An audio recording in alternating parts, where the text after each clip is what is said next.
You know, it finally just fucking occurred to me when I got out of the theater what this whole movie was. It's another attempt at making The Host. Remember that shitty Stephanie Meyer's book about alien body snatchers? Yeah, it's another attempt at making that. Pray for me.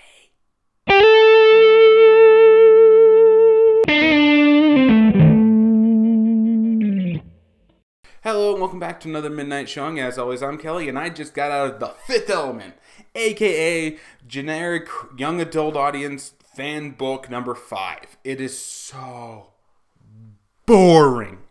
This movie is completely devoid of any kind of creativity. They do everything by the fucking book.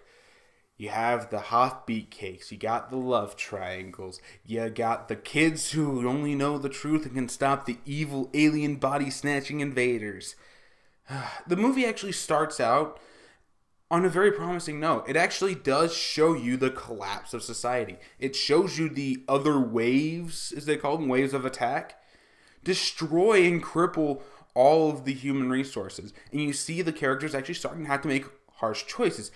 For the first 30 minutes of this movie, you are lulled into a false sense of, hey, this might actually be good. Then there's one line delivered by one of the guys. I believe his name's Lieber Schneider. He's the guy who plays Sabretooth inside of Wolverine Origins. And he's the guy whose name I forgot to put up inside of my Spotlight review. Probably didn't notice I did that, but yeah, I'll put it up here anyway. And there's one line delivered from him, and from there, the whole movie just careens downhill into generic Stupidville. That one line being, "Hello, my name is Colonel Vosh. I'm with the U.S. Army. We're here to help." That line just completely undercuts the whole movie. Because after that point, you can guess exactly what's going to happen, who the bad guys are, how this is going to play out, and for God's sakes, I'd even go as far as to say that The Host actually tried harder at this point. I will still state that The Host is a much worse movie than this one, but fuck if it weren't close, it wasn't a close call. You want my honest to God opinion, it gets a fuck it from me. I'm still pissed off from Norm of the North. And you know what? It's carrying over into this review because, god damn it, I refuse to let these stupid ass January releases get a pass. I really do. This is just another attempt at making something to replace the Hunger Games now that it's gone. Hey, and guess what? Now Divergent is gone, which was only mildly successful compared to the Hunger Games, which even the Hunger Games wasn't as successful as what it was trying to replace, Harry Potter. Guess what? At least Hunger Games tried something new with young adult. It really did. Harry Potter took place in the world of wizarding. Now we have a place of science. Now we have a post-apocalyptic scientific world. And now everybody's got to have a post-apocalyptic scientific world. Every single one of them. The only difference that this one actually did was it showed the characters making harsh choices. Being out on their own in the wilderness. It showed fucking character growth for the first 30 minutes of the movie when they go from being happy-go-lucky family to girl out on her own looking for her brother, having to shoot people because she thinks that they might be aliens. There's a paranoia. There's a real sense of the John Carpenter's The Thing. The whole who can you trust, who's out there, what's going on type thing. What's that line that he said? I know that I'm human. And the fact that I'm still alive means that some of you are still human too. So I can't just kill you all. There's actually a sense of dread inside of this opening montage. There really is. There's actually an interesting premise with the kids literally being the only ones left, that most of the humans are basically dead. So they have to turn everybody they can into fucking soldiers to fight an enemy they don't know about. There is a fucking interesting path this movie takes at the beginning. And then it goes into fucking Twilight territory, where they introduce one character whose sole purpose in the entire fucking movie is just to be a hot beefcake who rubs water all over himself. Yeah. That bad. I'm not going to say that he shouldn't be given a chance to act, but I'm going to say that his performance was bad enough for me to state you should have told him that this is a silent role, that you have to do everything through gestures, through expression, and you're not allowed to talk, because the second he opens his fucking mouth, some of the worst dialogue ever seen since the fucking Twilight movies is spoken. Okay, let's go into the actual spoiler territory of this. So if you didn't want to stay at as I said, this gets an honest to God fuck it from me. For those who want to stay with spoilers, let's move on to those. So what's the actual plot of the movie? Well, aliens invade the world. They only show the repercussions in the US, but they do quickly establish that, well, there's no way of getting information inside of Russia or inside of England or anything like that, because the first wave that hits them is a giant EMP that knocks out everything. Now, being that I know enough about electronics, I can tell you that's not exactly what an EMP would do. Anything that was turned off at the time or didn't have a battery connected to it would be fine. Replace the battery and you've got working technology. They act like this EMP just destroyed all technology, so they're basically down to the bare bones of what they can do. Okay, fine, I can suspend my disbelief for that. And it does show the aliens doing something strategic. It destroys water, communication, travel. That EMP cripples basically everyone everywhere. And it takes a while for them to actually recover from this. Then the second wave hits. Giant earthquakes that literally sink most coastal cities. It does actually show mass death and flood and destruction. The CGI on it needed work. It really did. For a January release, I guess you could give it a pass, but I just fucking came from The Revenant and Mad Max and fucking Star Wars. This shit looked bad compared to all of that. I'm just saying. But it actually does show that, and it doesn't shy away from the actual death aspect of it. The third wave, they modified the bird flu into an unstoppable killing machine, basically. And yeah, it killed most of the survivors that were left from the first two waves, including the main character played by Chloe Michelle's. Her mother dies because she was a nurse trying to help people. You actually do show the loss, the effect it has on the family. And before the fourth wave hits, the family decides to hightail it out into a camp to try to save everybody. Well, a refugee camp is what they call it, but it's basically, it's got guards around it with all of their hunting rifles, everything. It's basically trying to get rebuilt after all of this. I don't know if that made any sense. I'll move on.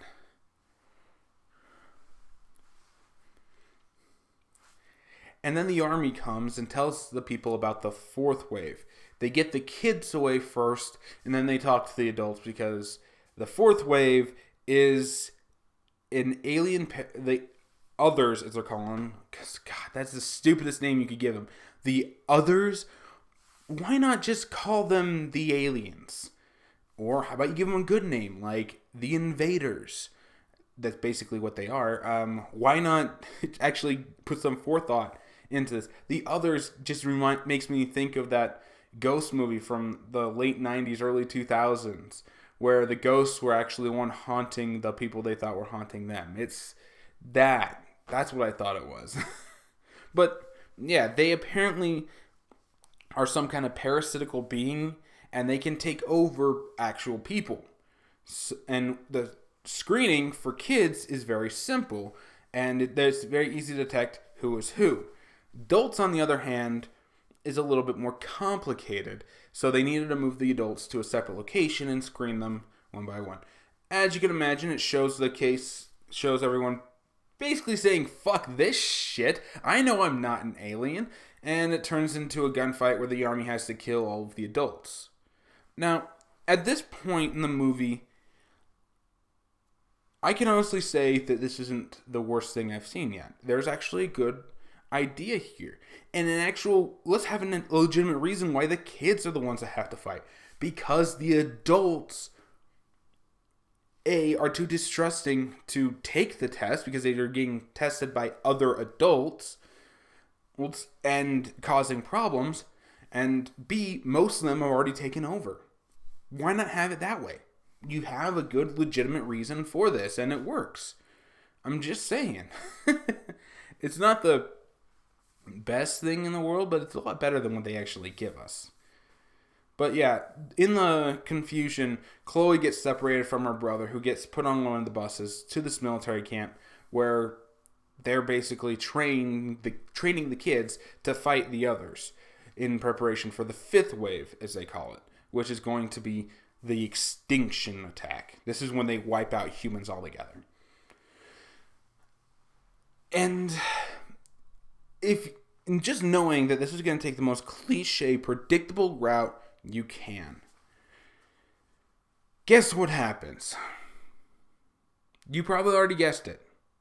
The military are actually the others, and they're training the kids to kill the rest of the human survivors. Because what humans are going to shoot? Kids.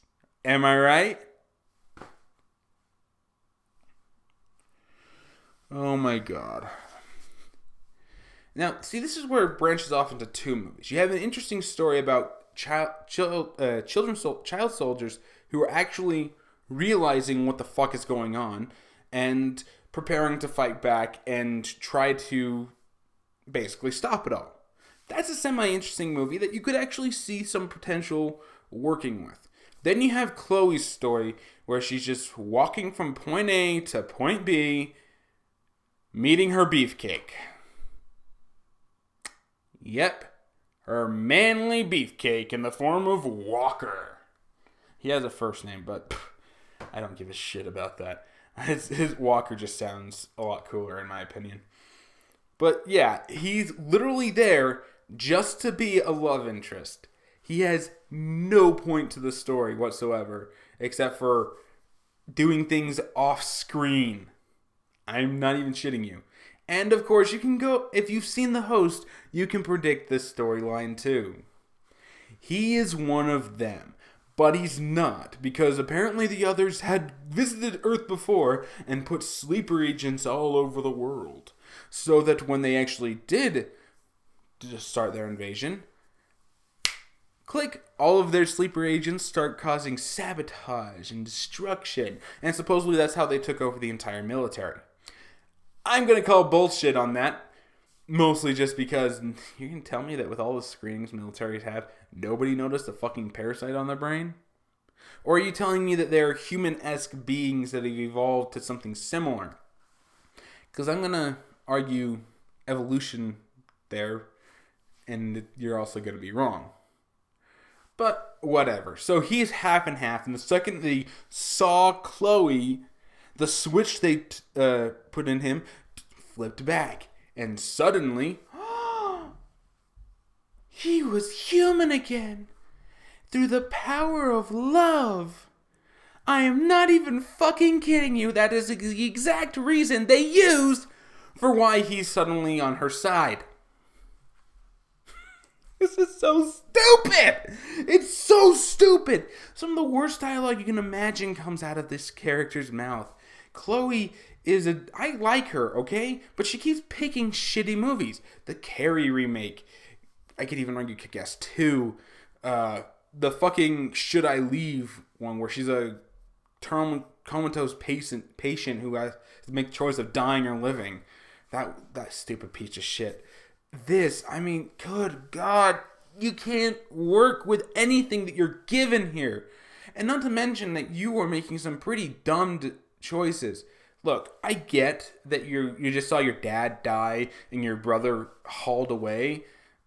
You were smart enough to grab one of the dead soldier's guns. Good for you. Did you think to loot his body for ammo? No? How about take some of the other handguns that were inside of the room or loot them for ammo? Maybe stay in the camp for a few minutes, for about 10 minutes and grab some supplies like water or food or some sleeping bags or some matches. I mean, good Lord. When you realize that you are basically on your own, you just run into the wilderness, even dropping the fucking bear that you went back for and keeping running without it while crying. Look, you've already lost your mother. You should understand grief enough to the point where there's a time for grief and there's a time to get your shit together.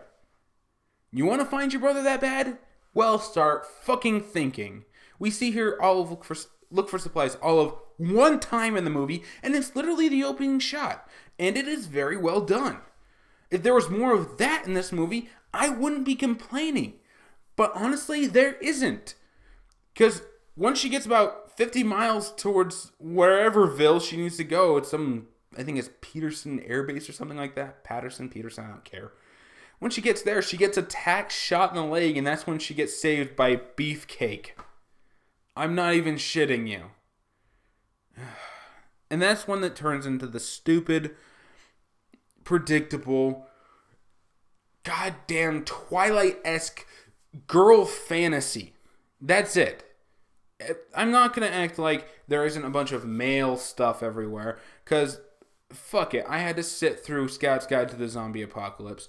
But good Lord, when there's shit like Magic Mike XXL that realized that this was stupid and had fun with its premise, and actually became an enjoyable watch that I surprisingly bought. I mean, you're gonna tell me that you can't have the same thing, that it has to be this tired, dreary, crap shit of a movie? Oh my god. Nothing in this movie worked on that side of the story.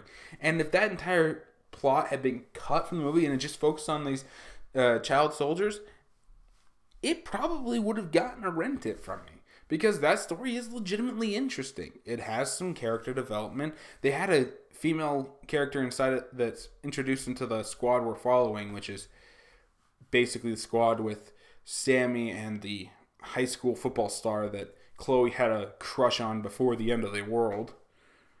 And the female person who got introduced into their squad is a badass who doesn't take well to sexual harassment. Although I would argue that most of these people in the squad are below the age of 16 and shouldn't be really thinking about that kind of shit just yet. I mean, good Lord, one of them is probably 12, even though he acts like he's fucking 5. Okay, I gotta get onto that real fast while I'm just thinking about it. The person who plays Chloe's brother inside of this, the kid is clearly, looks like he's about 12, 13 years old. He literally acts like he's fucking 5. With some of the worst child acting I have seen in a movie ever. I wish I was making this shit up. I wish I was. Because then I wouldn't have had to actually sit through it. But this kid apparently needs his sister to sing him a song so he can go to bed. He needs to be holding his little bear to the point where he sends his sister off the bus that's going to take them to safety so that she can go grab his fucking bear. And after military training, basically telling him to suck it the fuck up the day before they're actually going to go into combat, he goes back to being the fucking stupid kid again. Oh my god. This is so stupid. This kid is easily the worst child actors I've ever seen in a film. And how he got the role, or how he expects to get another role after this when he actually takes a career in acting, I have no fucking clue. Honestly, I hope to God I never see him again, because that's how bad he was. I do mean that. But yeah, that story is still 100 times more interesting than the rest of it. And when the stories finally collide in the climax, and we realize, oh no, Leonard Schreiber, whoever his name is, I just fucking butchered, I guarantee you, he's the bad guy. The guy who always plays a bad guy is a bad guy? No. Really? He acts like a bad guy. Then, I'm sorry, but it's quite clear that there's something wrong with these military people. They don't talk like people. They don't. Freaking Schreiber, Colonel Vosh, because that's a lot easier to remember, he actually starts acting like a person at the very beginning. How much better would this movie have been if he legitimately was a good guy trying to find a way to fight the fucking others? And that the military was just fighting an extremely losing battle. That they were seriously drafting kids and training them because there's literally no other choice or their entire species is dead. How much more interesting of a story would that have been? No, we can't have that. Because this is generic young adult YA movie fetishville. Because heaven forbid that you actually make something with some fucking balls. It's the same tired cliche romantic crap you've seen ever. The whole point of the movie isn't the alien invasion. It is the fucking romance with Chloe and Beefcake, who literally just exists to, I kid you not, a scene in the movie where he is bathing in the river so he can wipe water all over his abs. And they show like zooming close-ups on his perfectly awesome Bowflex ridden body. And I'm sorry, they sleep with each other, obviously, inside the movie. Didn't you have a brother that you were trying to save? Well, I guess it's okay. We can go ahead and pork inside of this abandoned car where we'll be attacked by aliens, and we'll find out the inevitable truth that you are actually an alien too. No fucking way! Oh god. You can predict everything that's going to happen in this movie 10 minutes before, not an hour before it actually does. Not 10 minutes, an hour before it actually does. It's so cliche, boring, stupid. And you know what? Hollywood, I have a gift for you. I'm going to give you several series that you could adapt that would be much better. The Emperor's Soul is a sequel novella to a series called Eteris, and it is a very, very good, interesting story. Has a female protagonist who, guess what, isn't worried about all of that stupid romance shit, but about surviving and fixing a kingdom by literally rebuilding the Emperor's Soul from scratch. Much more interesting.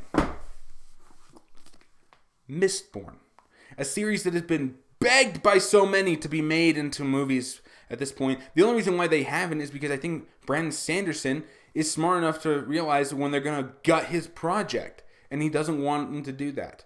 This has another female protagonist inside of it who is strong, and guess what? There is romance inside of this one that is done intelligently and not like a fucking moron. They don't even sleep with each other until after they're fucking married in book 2. Yeah!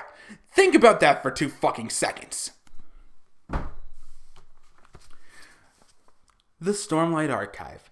This series would be basically Game of Thrones for anybody who made it without all of the pointless boob shots. That's how fucking good it is. No one's touching it. I have another stack of movies literally holding up my fucking mic right now of books that would be better adapted and would appeal to your young audience as well as an adult audience. Seriously. Fucking stop with the cheap ass shit. No more Divergence. No more Fifth Waves. No more fucking Maze Runners. None of this stuff that's all these same generic pieces of crap that gets cycled through over and over again. Actually make a real new movie. Please. I'm tired of seeing this. My final verdict is fuck it. This movie doesn't deserve for you to go see. It doesn't deserve your acknowledgement. Don't give the studio money to make this second movie. Even if they fucking think that they can get away with it. This is just going to be the next Percy Jackson. This is going to be the next Host. This is going to be the next one of those failed projects because guess what? They picked the generic movie and nobody wants that anymore. You need to give us something more, Hollywood. We're not just going to throw money at you because you have a beefcake rubbing water on himself. Okay? God, I got that out. And time to end this properly, unlike my Norm of the North review. So, yeah, that's it for me. Have you seen The Fifth Wave? God, I hope not. But tell me what you thought about it and other YA phenomena in the comments below. Maybe we'll get some healthy discussion going. As always, if you like what you see, be sure to hit the subscribe button and the like button. If you want to see some more of my more recent videos, I'll have those linked down here, as well as my lists that are going to be over here. I'll have links to my channel and playlists up here with the cards and whatnot. And then if you want to, follow me on Facebook, like me on Facebook, follow me on Twitch, got to get those right. And I guess that's nothing else for me, so I'll see you all next time.